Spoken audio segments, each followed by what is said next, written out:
Chapitre 28. Un soutien sans faille. 22 octobre 2015. En sortant de chez le ministre, Harry préféra prendre l'escalier, trop énervé pour attendre l'ascenseur. Tout en dévalant les marches, il ouvrit son miroir et appela Owen. « Où en es-tu » ? « Althea vient de partir avec plein d'échantillons à étudier. Je l'ai un peu gardé ici parce que j'avais besoin de savoir si on pouvait arrêter le feu sous les chaudrons sans tout faire exploser. Vous avez l'arme du crime ? Non, pas encore. Il nous la faut absolument, martela Harry, avec les empreintes du salaud qui a fait ça. C'est un point essentiel. Je doute qu'elle soit dans cette maison, répondit Owen d'un ton soucieux. On a déjà pratiquement tout retourné. Il est possible qu'il s'en soit débarrassé en chemin. Peu de chance que ce soit dans la forêt. Céléno l'aurait senti. Pas loin de la maison, à mon avis. Un endroit où elle n'a pas trop pu aller fouiner. Je vais faire mon possible. Tu comprends pourquoi je te demande ça ? Insista Harry. Oui, tu veux un dossier qui nous permette de soutenir une accusation sans aveu et avec des juges qui préféreraient acquitter nos inculpés. Exactement. Je te laisse travailler. Harry referma son miroir alors qu'il atteignait son étage. Demelza était justement en train de sortir de l'ascenseur pour se rendre au QG des Aurores. « Ah, tu tombes bien », lui dit Harry en lui emboîtant le pas. « On a arrêté les frères Elphick, avec leur sœur et beau-frère, les deux derniers à titre de témoins. Pourrais-tu piloter les interrogatoires ? N'hésite pas à prendre les meilleurs à ce jeu dans d'autres équipes. On n'a rien d'urgent en cours. Et bon, j'arrête de te mettre la pression. Tu connais le dossier, tu connais les enjeux. Fais au mieux. »« Oui, commandant, » répondit-elle, le visage grave.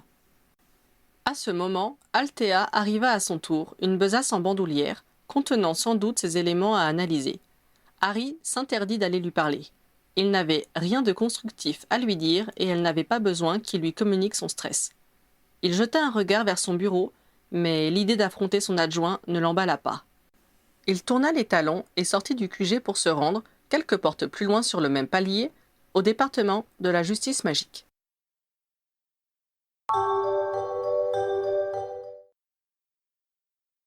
Hermione était déjà au travail quand Harry déboula dans son bureau. « Tu peux jeter une bulle de silence ?» demanda-t-il en s'effondrant sur un des fauteuils prévus pour les visiteurs. « Bien sûr !» répondit-elle sans s'émouvoir avant de poser son stylo et de s'exécuter. « Tu as un problème, Harry ?» Il lui déballa tout, les difficultés de son enquête, sa dispute avec le ministre et, surtout, le contrôle momentanément perdu sur sa baguette. « J'ai fait ce qu'il fallait ?» lui demanda-t-il, soudain inquiet à l'idée de s'être fourvoyé. « Oui, Harry, tout à fait. À moins de t'être trompé de bonhomme, tu es toujours le maître de la baguette de l'aîné. » Harry se remémora la scène et affirma. « Je n'ai pas pu faire erreur. Ils étaient à des endroits opposés dans la pièce. »« Tout va bien alors ?» lui assura-t-elle d'une voix apaisante. « Je vais avoir du mal à expliquer ça à ceux qui m'ont vu faire, » continua Harry. « Je n'y suis pas allé de main morte, alors qu'il était déjà sous stupéfixe. C'était à la limite de la maltraitance. »« Ce n'est pas l'idéal, mais tu ne pouvais pas faire autrement, » lénifia-t-elle. « Je ne peux plus revenir en arrière, de toute manière. Je suppose qu'il va falloir faire avec. » Les yeux d'Hermione exprimaient toute sa compréhension. « Tu as déjeuné ce matin ?»« Juste un café. Je suis partie tôt et je n'ai pas voulu réveiller les elfes. »« Eh bien, il est temps d'y remédier. » Elle prit sa baguette et quelques instants plus tard, des œufs au plat avec du bacon et une théière apparaissaient devant Harry. « Tu as toujours ça en réserve ?» s'étonna-t-il.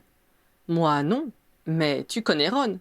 Il a besoin de savoir qu'il a la possibilité de faire venir un repas de la maison. Tiens, en parlant de lui. » Elle prit son miroir et lança un appel. Son mari apparut bientôt. « Ça va, ma chérie ? On a un ami qui a eu un mauvais début de matinée, » expliqua-t-elle en tournant le miroir pour que les deux hommes se retrouvent face à face. « Merci pour le déjeuner » lança Harry en levant une fourchette dégoulinante de jaune d'œuf. Ron considéra son ami en train de s'empiffrer d'un air chagrin avant de demander. « Harry, tu peux m'expliquer pourquoi c'est ma femme que tu vas voir quand tu as besoin de te faire remonter le moral ? Tu sais qu'elle est capable de te convaincre que si tu éternues au mauvais moment, le monde pourrait s'écrouler. Et puis, tu n'as pas une femme, à toi ?» Harry considéra l'argument. Quand on est commandant des Aurores, ça fait plus sérieux de demander conseil à un ami qui travaille à la justice magique plutôt que d'aller pleurer dans les robes de son épouse, répliqua-t-il. Sans doute, convint Ron. Mais ne va pas lui demander conseil trop souvent, hein? Elle a déjà fait la une de Sorcière Hebdo, ça nous suffit. Hermione, il n'a pas tort. Va falloir être raisonnable et nous contenter d'une rencontre juridique par semaine à l'avenir. Merci, Harry. Je savais que je pouvais compter sur ta délicatesse, décréta le mari avec conviction. Puis, Ron se pencha, comme s'il tentait de voir au-delà de ce que permettait le bord de son miroir et s'enquit. Elle fait quelle tête, là, maintenant? Ses yeux disent « Non, mais vraiment ». Mais elle a du mal à cacher qu'on l'amuse, estima Harry. Ils rirent tous les trois, puis Ron demanda « Je peux faire autre chose pour toi ?» L'Aurore reprit son sérieux. « Ça va beaucoup mieux, merci. »« Ah, au fait, j'ai eu quelques mots avec Ackerley ce matin. Alors, si tu as quelque chose à demander au ministère pour ta guilde, attends quelques jours. »« C'est vrai ? Bah, ça me fait plaisir que tu lui sois rentré dans le lard, Harry. Celui-là, je l'ai toujours trouvé trop charmant pour être honnête. »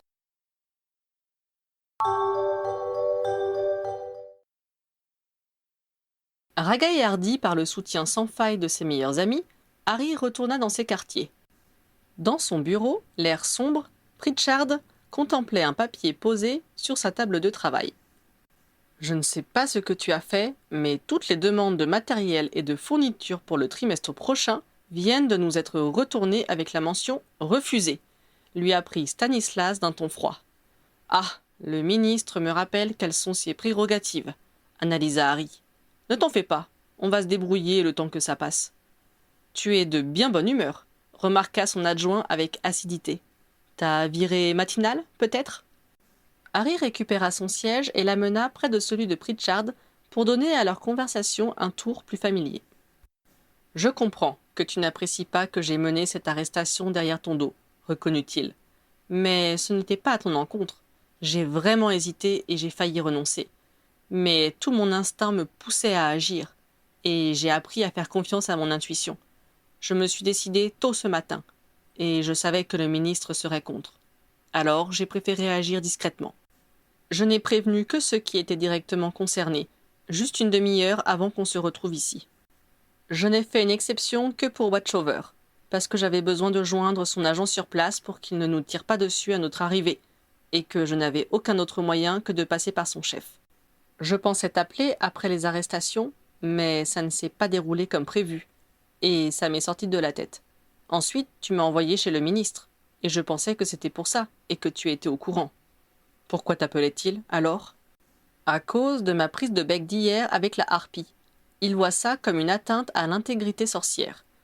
Donc, j'ai commencé par lui dire que l'image que cela donnait, je m'en fichais, et que je voulais qu'il me lâche un peu. Dans la foulée, je lui ai appris pour l'arrestation, et il n'a pas trop aimé. « Harry, » soupira Stanislas. « Stan, ne t'en fais pas. Ackerley n'est pas un battant comme Scrimgeour ou Shacklebolt. C'est juste un homme politique qui veut du pouvoir. Il ne pourra pas se maintenir à la tête du ministère s'il m'attaque de front. Non seulement parce que je suis une icône, mais parce que c'est se mettre à dos le maître des artisans, et tous les chefs de département qui ont fait partie de l'ordre du Phénix. Il ne peut pas t'atteindre, c'est vrai, mais il peut atteindre notre service. Pas tant que j'en suis à la tête. D'ailleurs, ce n'est pas son but. Ce matin, je lui ai indiqué quelle était la limite de ses pouvoirs, et ça, expliqua Harry en montrant les factures refusées, c'est sa manière de me rappeler que je ne suis qu'un service dans son ministère. Maintenant que les choses sont claires, et comme je ne prétends pas à être autre chose que le commandant des Aurores, on va s'observer de loin, chacun dans sa juridiction. Je te parie qu'on aura le budget qu'il nous faut d'ici quelques semaines, une fois qu'il aura constaté que je reste bien à ma place. Vas-tu rester à ta place ? Douta Stanislas. Je pense. J'ai fait mon travail. Maintenant, Owen s'occupe des indices et Demelza gère les interrogatoires. S'ils n'arrivent pas à coincer nos trois oiseaux, c'est qu'on ne pouvait pas le faire, ou que ce n'était pas eux. La justice suivra son cours, et j'irai moi-même expliquer aux centaures ce qui a été fait. Reconnais quand même que tu peux te tromper. Bien sûr, et après ? Ça nous arrive régulièrement d'interroger des innocents. On tente de limiter ce genre d'erreur, mais on ne pourra jamais garantir de ne jamais en faire. On ne peut pas se permettre de se laisser immobiliser par la peur de se tromper. J'ai géré cette affaire comme je le fais d'habitude, ni plus ni moins. Par contre, si j'avais cédé, Quelle aurait été l'étape suivante? Ne pas enquêter sur un sujet qui déplairait à monsieur le ministre? Et puis quoi encore? Tu as sans doute raison, abandonna Pritchard. Et qu'est-ce que tu comptes faire aujourd'hui? Reprendre mon travail habituel de supervision des dossiers.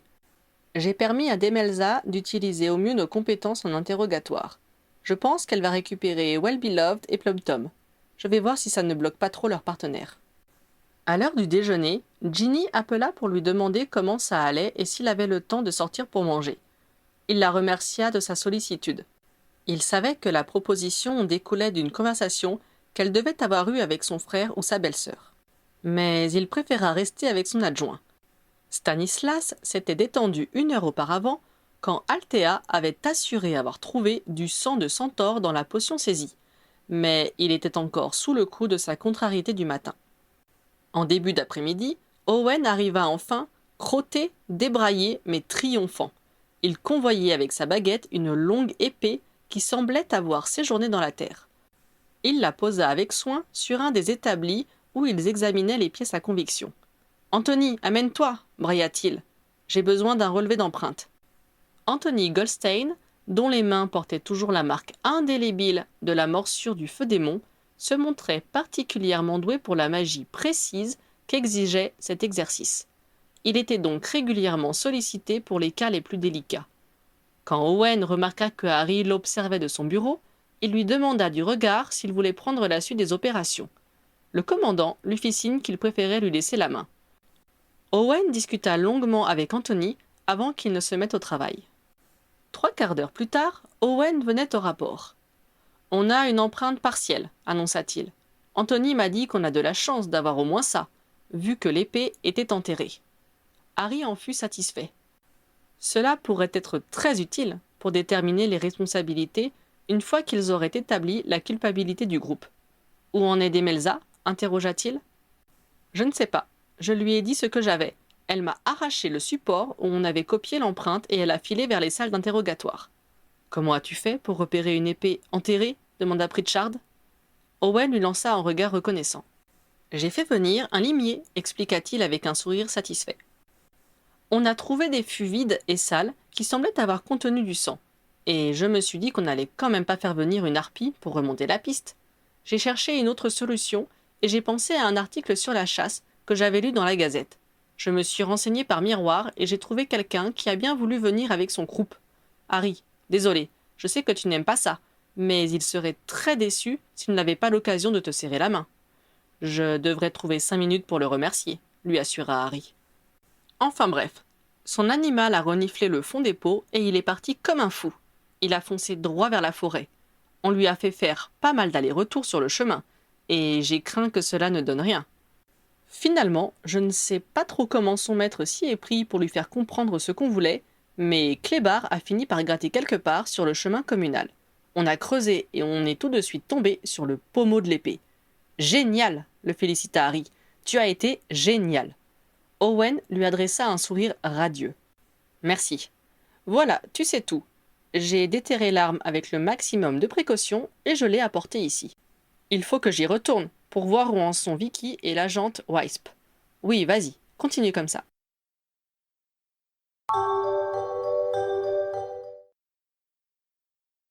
2 heures plus tard, ce fut le tour de Demelza de venir rendre compte une liasse de papier à la main. « Bon, on avance un peu, » affirma-t-elle avec un sourire satisfait. « Raconte » l'invita Harry en lui présentant un siège. « En gros, on laisse tomber les charges de complicité et le beau-frère et la sœur témoignent contre le meurtrier de la Centauresse.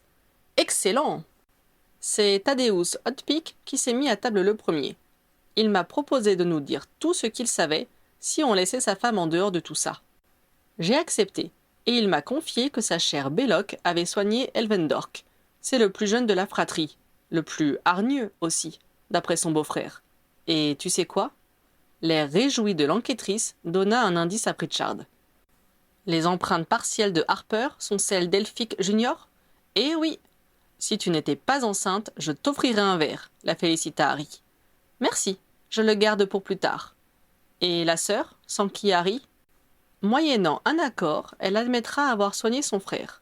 Le même accord que son mari ? Non, en sa faveur à lui. Il les aurait entendus en parler avant, mais il n'a pas pensé qu'ils iraient jusqu'au bout. Elle ne veut pas qu'on lui reproche de n'avoir pas tenté d'empêcher un crime. Voilà un couple bien loyal, remarqua Harry. Pour tout te dire, je les trouve presque sympathiques. Ils se fichent, du reste, mais ils sont vraiment très préoccupés l'un par l'autre. Et les frères Elphick, ils parlent s'intéressa Stanislas. Pas vraiment. Ils connaissent un peu trop la musique. Ils ont demandé un avocat, mais c'était juste pour gagner du temps, car ils n'ont pas eu besoin de conseils pour se taire et se ficher de nous. Welby Love, Plumpton et Aldridge n'en ont rien tiré. Pas de plainte sur les conditions de l'arrestation, s'enquit Harry. Non, ça pourrait, demanda Demelza. Un expelliarmus un peu excessif, reconnut laconiquement Harry. Au point d'affaiblir encore plus les accusations, s'inquiéta Stanislas. Le commandant des Aurores réfléchit. Le sort qu'il avait lancé n'était pas considéré comme un sort offensif, et s'il pouvait sembler inutile et mal calibré, ce n'était pas comparable à un sortilège d'entrave excessif qui pouvait couper la respiration, comme cela arrivait parfois, et encore moins à un sort d'incendie, comme Muldoon s'était rendu coupable. Harry secoua négativement la tête. « Je ne pense pas. Je voulais juste que Demelza ait tous les éléments. Ça pourrait mieux se présenter, commenta sombrement Pritchard. On a le témoignage de leur famille, le chaudron, la recette de potion, l'épée avec une empreinte, le contredit Harry. Largement de quoi convaincre qu'on ne s'est pas trompé. Et la journée n'est pas terminée, positiva Demelza. Tu me signes les accords pour que les témoins confirment leur dire. Harry relut les documents et les parapha. Je reviens avec les dépositions, promit Demelza. Je veux bien aussi que tu fasses une demande à la justice magique pour prolonger la détention des frères. Ça m'étonnerait qu'ils se mettent à table avant ce soir, et on devra les délivrer demain à 6 heures du matin si on n'a pas de prolongation. Je m'en occupe. Peu après, Owen et sa petite équipe arrivèrent avec tout ce qu'ils avaient récolté comme pièce à conviction. On n'a pas trouvé grand-chose de nouveau, résuma Owen. Seulement un ouvrage en runes que l'agent Wisp assure être un livre de potions. On va vérifier si la mixture à base de sang de centaure vient de là. Où en sont les interrogatoires? On a 2 témoignages contre un accord, résuma Harry. La sœur et son mari. Le manuel était chez eux, précisa Owen. Cela explique pourquoi ils étaient si avides de négocier, commenta Pritchard. Si on n'avait pas accepté, on n'aurait que des preuves indirectes, fournies par une harpie, rappela Harry. Demelza a fait le bon choix. Owen, va faire le point avec elle, s'il te plaît. Tu sais qu'elle a besoin d'avoir tous les éléments qu'on peut lui apporter. Demelza passa un peu plus tard en coup de vent pour lui remettre les dépositions du couple Hotpick. Ce qu'il y lut l'écœura. Dans leur trafic divers, les frères avaient récupéré un livre en runes et demandé à la sœur de le traduire, en espérant trouver une potion oubliée dont ils pourraient tirer profit. C'est ainsi qu'ils étaient tombés sur cette recette contenant du sang de centaure, supposé donner force et virilité. C'était pour eux un marché prometteur pour lequel ils étaient certains de trouver beaucoup de clients. Récupérer ce sang était le point sensible. Elvendork avait affirmé que c'était possible. Ses frères s'étaient moqués de lui suite à cette annonce et cela n'avait fait que renforcer sa détermination. Il se trouvait que le plus jeune de la fratrie elfique allait parfois dans la forêt ramasser certaines plantes qu'on ne trouvait que là-bas et qu'il revendait ensuite. Il avait remarqué que certaines heures étaient moins dangereuses que d'autres, celles où les centaures dormaient, où les vampires s'abritaient du soleil et où les harpies étaient au village pour travailler ou se distraire au pub. Il avait aussi déterminé, par le crottin qu'ils laissaient derrière eux, où passaient les équidés. Il avait remarqué que c'étaient des voies que d'autres créatures évitaient, ce qui lui garantissait une certaine sécurité. Cependant, la sœur et le beau-frère ne pensaient pas que ces connaissances permettraient à Everlock de mettre ses vantardises en pratique.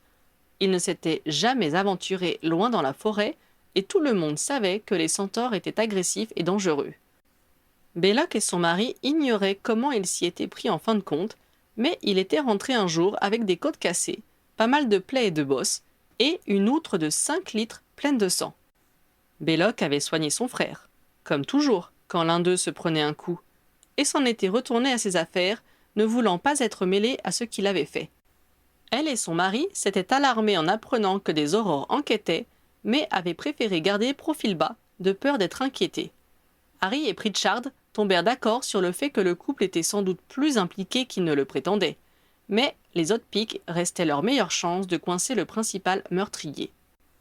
Ils en étaient toujours au même point à la fin de la journée. Les frères Elphick furent transférés dans les cellules du département de la justice magique, Althea nettoya son nécessaire à potions, et les pièces à conviction furent soigneusement rangées. Harry rassembla dans son bureau toute l'équipe qui avait travaillé sur l'affaire ce jour-là. Demain, on continue à étudier le livre de runes et on monte un dossier pour demander l'emprisonnement de nos 3 larrons jusqu'au procès. Je vous rappelle que c'est une enquête sensible, où des créatures magiques sont impliquées. Vous avez interdiction formelle d'en parler à quiconque. S'il y a des fuites, cela ne doit pas venir de nous, d'accord ? Il attendit que chacun ait acquiescé avant de continuer. Vous avez fait un excellent travail toute la journée. Je vous remercie. Harry hésita et ajouta. Le seul qui a fait un faux pas, c'est moi quand je me suis trop avancé pendant l'assaut et que je me suis pris un sort. Aldridge, tu as très bien rattrapé le coup. On voit que tu bosses dur aux entraînements. Il va falloir que je retravaille de mon côté. Il y eut des sourires, mais Owen et Vince Aldridge, qui avaient assisté à la récupération de sa baguette par Harry, restèrent de marbre. Harry donna des instructions plus précises pour les tâches de chacun le lendemain, puis mit fin à la rencontre. « Et maintenant ?» demanda précautionneusement Stanislas. « Je vais faire un rapport circonstancié au ministre et lui laisser la main pour la communication avec la presse. »« Bien, je préfère ça. » « Plus qu'à espérer qu'il ne tente pas d'empêcher la procédure de suivre son cours, précisa Harry. « Je suppose que tu ferais ton possible pour que le procès se tienne malgré tout. »« Tu supposes bien, » confirma laconiquement le commandant des Aurores.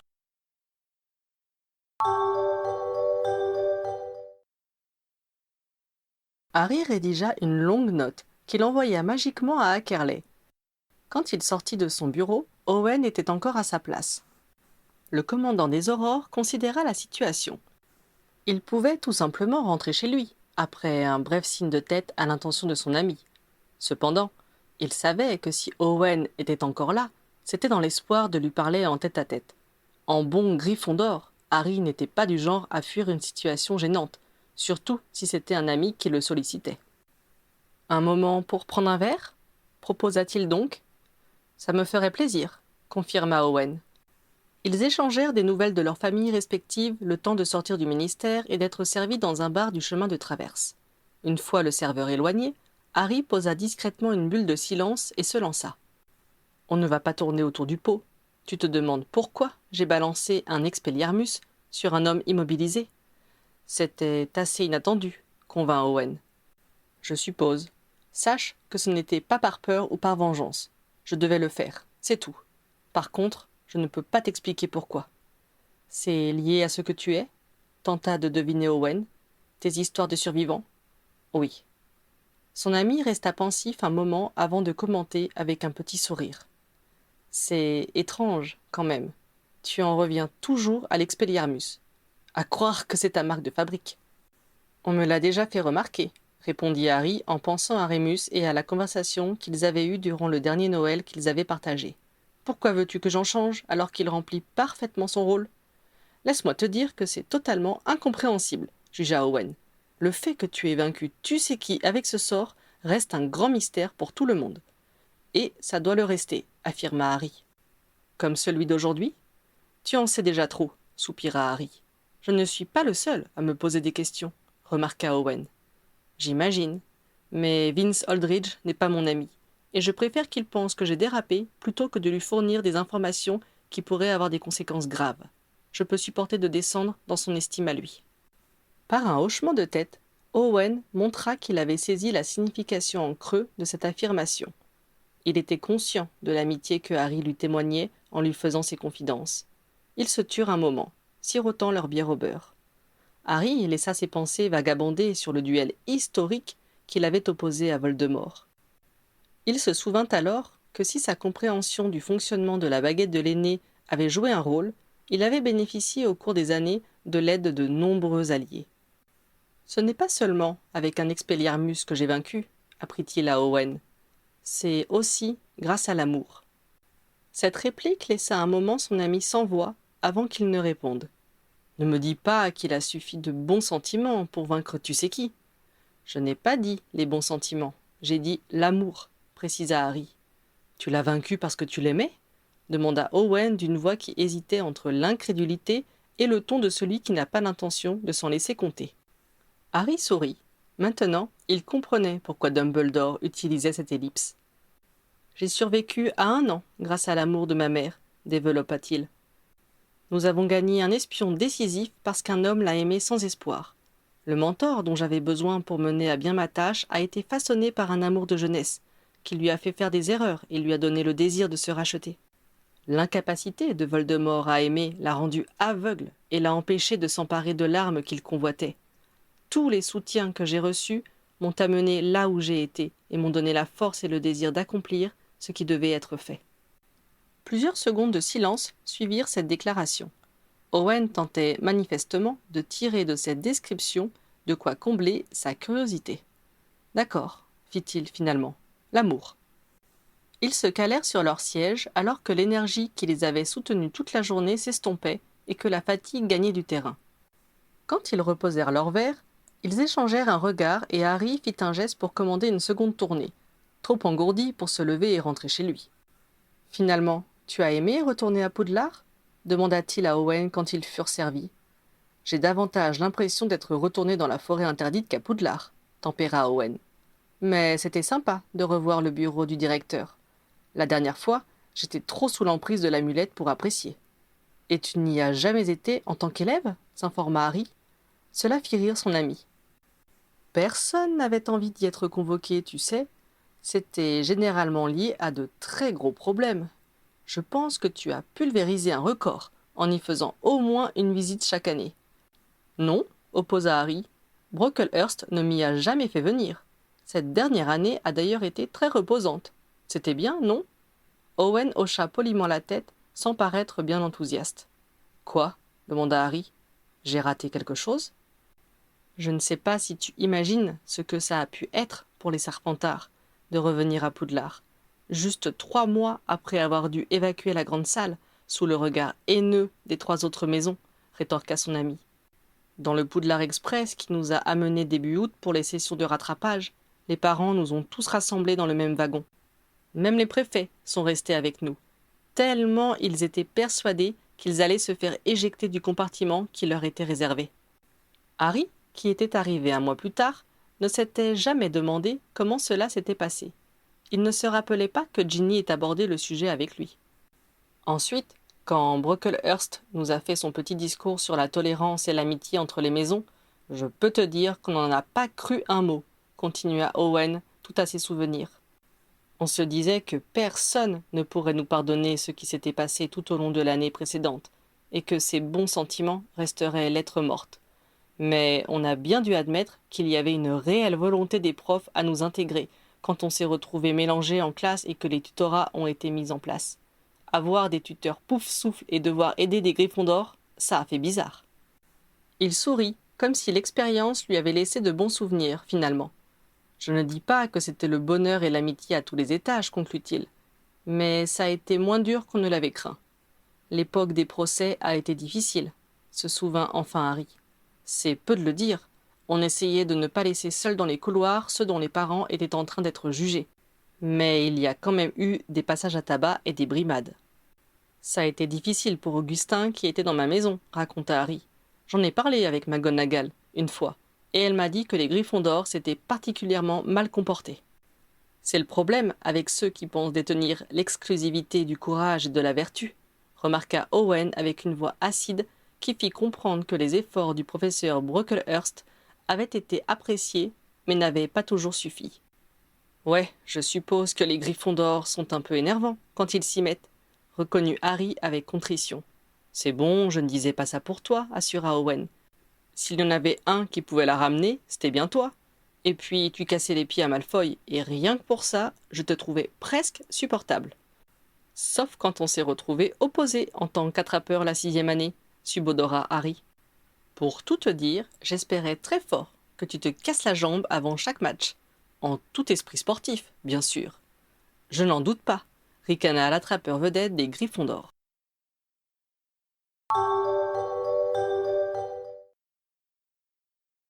Harry retrouva non seulement Ginny en rentrant chez lui, mais aussi Ron et Hermione. Il n'en fut pas étonné. Cela faisait près de 25 ans qu'ils se soutenaient mutuellement envers et contre tout. Les Weasley avaient amené leurs enfants, ce qui réjouissait James, Albus et Lily. On entendait des cavalcades et des rires dans les étages. Les adultes abordèrent des sujets légers durant toute la soirée, ne se réservant qu'un petit aparté juste avant que les invités ne rentrent chez eux. « Comment ça se présente, finalement ?» demanda Hermione. « On a 2 témoignages et quelques indices. Légers, mais jouables. On va se dépêcher de déposer le dossier. Tu as mis le ministre au courant ? Je lui ai envoyé un rapport détaillé. Je ne veux pas qu'il pense que je tente de le doubler. J'attends de voir comment il va gérer l'info avec la presse avant de dire quoi que ce soit. » Dit Harry. « C'est toi qui as envoyé la police me demander ce que je savais à propos de recherches sur les fils d'acromantule, s'enquit Ron. Oui, ça a croisé mon enquête. Je voulais être certain que cela ne me concernait pas. » Je n'ai pas pu leur dire grand-chose. C'est la guilde des tisserands qui est sur le coup.